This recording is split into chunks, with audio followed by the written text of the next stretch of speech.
Bienvenue sur Au lieu officiel.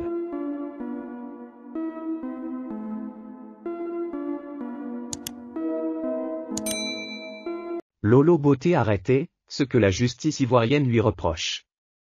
Le procureur de la République près le tribunal de première instance d'Abidjan Plateau, Adou Richard Christophe a annoncé, au cours de la table ronde organisée par la AK, que Lolo Beauté, la sœur du révérend Camille Makosso est dans le viseur de la justice, pour avoir exhibé son intimité sur les réseaux sociaux.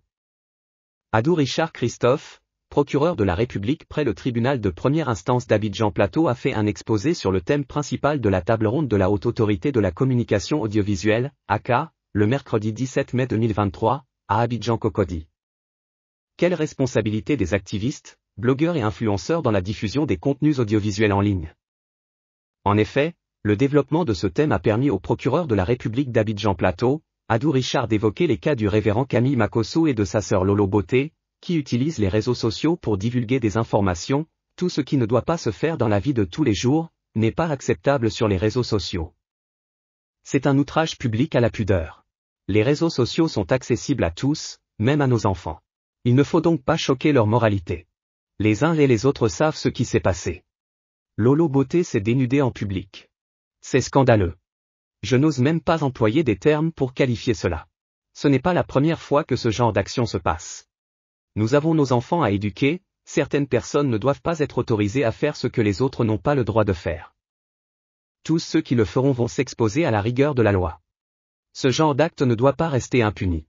En Côte d'Ivoire, on confond la poursuite et l'arrestation, ce sont deux notions distinctes.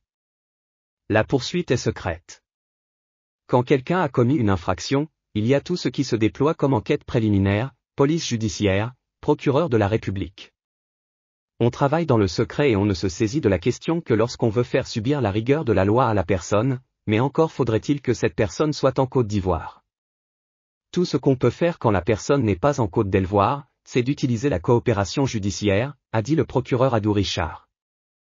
Liberté et non libertinage. Le procureur de la République près le tribunal de première instance d'Abidjan Plateau a défini la responsabilité pénale des activistes, blogueurs et autres influenceurs, qui utilisent les réseaux sociaux comme canaux de communication. Qui dit liberté au niveau de la communication audiovisuelle ou des réseaux sociaux, parle aussi de responsabilité pénale, parce que la liberté, ce n'est pas le libertinage.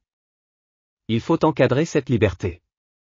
Internet offre beaucoup de possibilités aux citoyens, mais ces libertés sont encadrées par la loi. Il faut que cette liberté ne porte pas atteinte à la souveraineté nationale, ne viole pas le secret d'État, la défense nationale. Les peines pour diffusion de fausses nouvelles vont de 1 à 6 ans de prison et d'une amende de 500 à 5 millions de francs CFA. Voilà, nous sommes arrivés à la fin. Merci à vous tous de nous avoir suivis. Si vous n'êtes pas encore abonné, abonnez-vous. Surtout, n'oubliez pas de liker, de partager et de cliquer sur notre cloche des notifications pour ne rien rater.